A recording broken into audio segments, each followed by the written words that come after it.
Presidente, eu vou iniciar com um vídeo e depois com um documento, porque é importante vídeo, imagens e documentos para contestar palavras que às vezes podem não ser verdade. Então eu pediria que passasse um vídeo de 2 minutos, pediria ao depoente que pudesse prestar atenção, pois pretendo embasar meus questionamentos exatamente sobre esse vídeo. Facilidade com que os manifestantes entraram dentro dos prédios foi impressionante. Em 30 anos de polícia, eu nunca vi aquela facilidade acontecer. Que a secretaria, então comandada por Anderson Torres, estava encarregada integralmente do planejamento para garantir a segurança dos atos de domingo. Ele era o secretário de segurança da época. Ele era o ministro da Justiça do Bolsonaro, que tinha PF e PRF nas mãos. Ele era o cara que tinha a minuta do golpe dentro de casa. Março de 2021.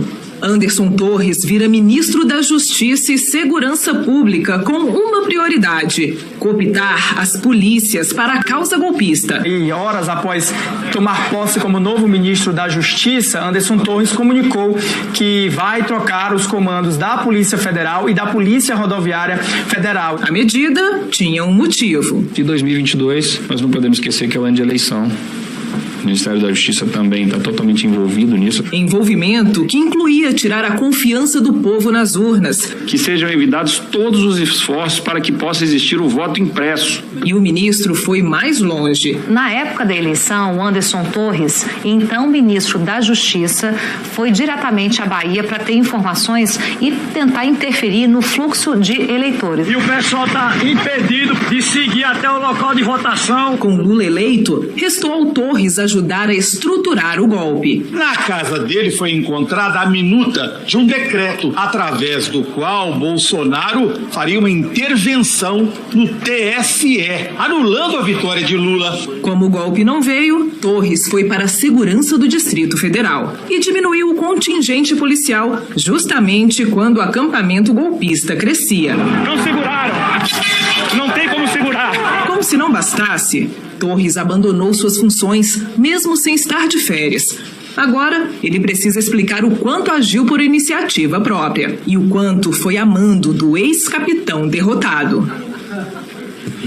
Bem, senhor Anderson Torres, essas cenas são muito nítidas e contam uma história real que aconteceu no Brasil. Esses atos violentos que o senhor acabou de assistir ali, o senhor então não sabia que isso ia acontecer no dia 6, quando o senhor viajou? Não tinha nada que indicasse atos violentos no dia 6. Nada que indicasse? Não. O senhor conhece um documento que nos chegou sigiloso? É o documento 128, que está aqui na CPMI. Ele é da Secretaria do Estado de Segurança Pública. Era a secretaria que o senhor era secretário. No dia 6 de janeiro, foi o dia que o senhor viajou. Este documento é da Subsecretaria de Inteligência. Eu vou ler aqui alguns textos. O senhor conhece esse documento? Documento número 6? Por gentileza.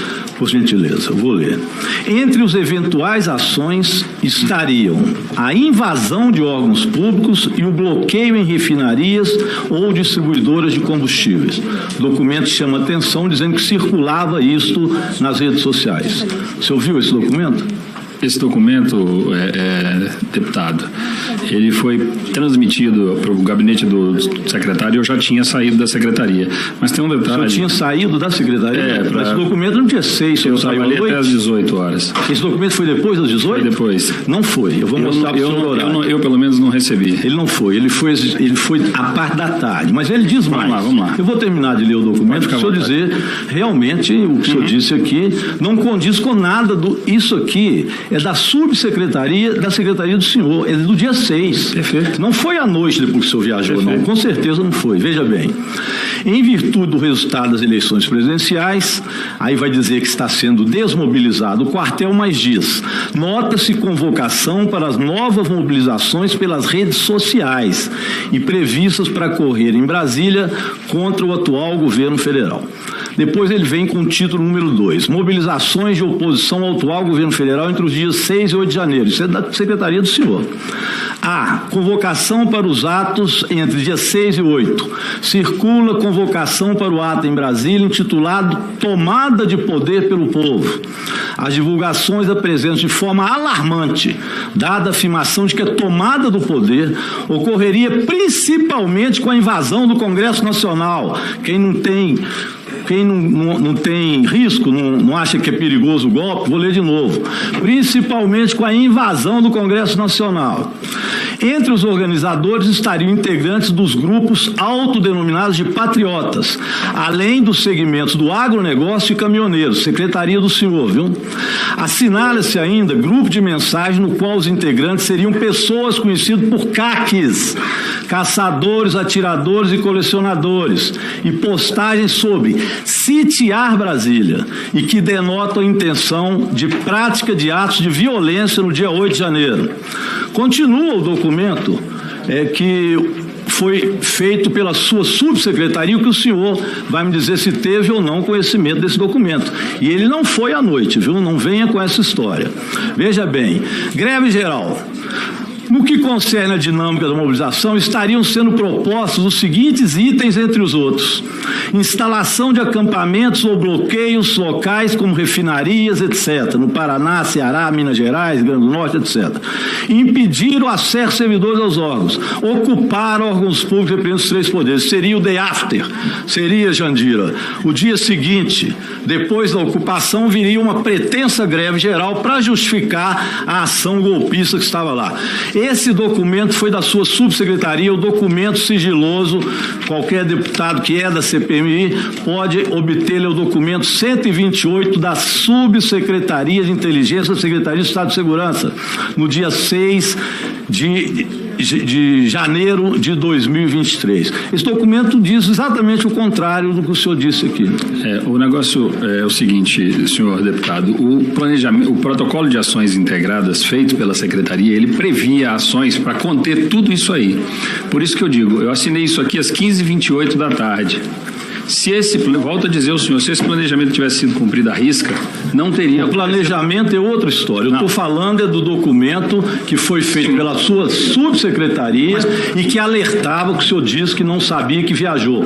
A minha conclusão é que o senhor não viajou, o senhor sextou e foi embora lá para Orlando, em Disney. O senhor sextou e foi para lá. Agora, por que eu vou dizer que o senhor sextou? Além disso, a live que nós vimos, o senhor já falava do voto impresso. O senhor duvidava do voto eletrônico, assim como o Bolsonaro? O voto impresso que o senhor ali pregou. Então, veja bem, tem tudo isso, uma sucessão de histórico. O senhor pregava o voto impresso, ou seja, o voto eletrônico não valia nada, como o ex-presidente Bolsonaro disse diversas vezes, inclusive aos embaixadores, e por isso ele está inelegível. Pois ali tinha um fechamento evidente, ali era o fundamento mais fundamental da tentativa de golpe, que as eleições não teriam validade, segundo Bolsonaro, seriam fraudadas. E o senhor ali aparece na cena dizendo que o Ministério da Justiça faria tudo o que estivesse ao alcance para o voto impresso. Ou seja, contra a tese do Tribunal Superior Eleitoral. Aí eu chego na questão do que o senhor chama de fantasiosa minuta do golpe, que ironicamente o senhor diz que alguém arrumou a casa e esqueceu de jogar fora. Ora, essa minuta do golpe era exatamente atingindo o TSE, esse mesmo que o senhor tacou as urnas eletrônicas e queria o voto impresso como ministro da Justiça. Então veja bem, não pega isso que o senhor está dizendo. Agora, outra questão, se o senhor sabia que tinha um plano, é evidente, fica aqui claro que este plano, olha, eu já participei de muitas manifestações, já fiz muita greve, sempre manifestações pacíficas. Se esta fosse uma manifestação pacífica, ela não era, você ouviu aí a violência dela, a polícia militar teria feito a dispersão daquele pessoal imediatamente, principalmente sabendo disso que eu li aqui. Qualquer manifestação muito maior que essa já foi dispersada por força forças policiais, inclusive pequenas, com gás lacrimogêneo. O senhor sabe disso, o senhor é policial federal, sabe bem disso.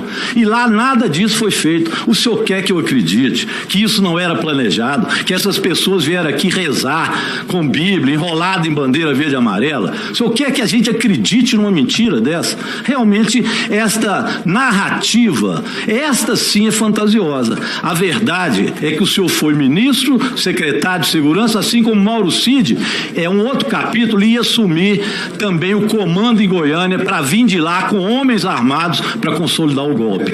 Certamente, tudo isso será aprovado. E eu termino, presidente, dizendo o seguinte: 30 anos de cadeia ontem a Procuradoria-Geral da República já colocou para quem fez a quebradeira aqui. Imagine para quem foram os autores intelectuais desse golpe de Estado que se tentou.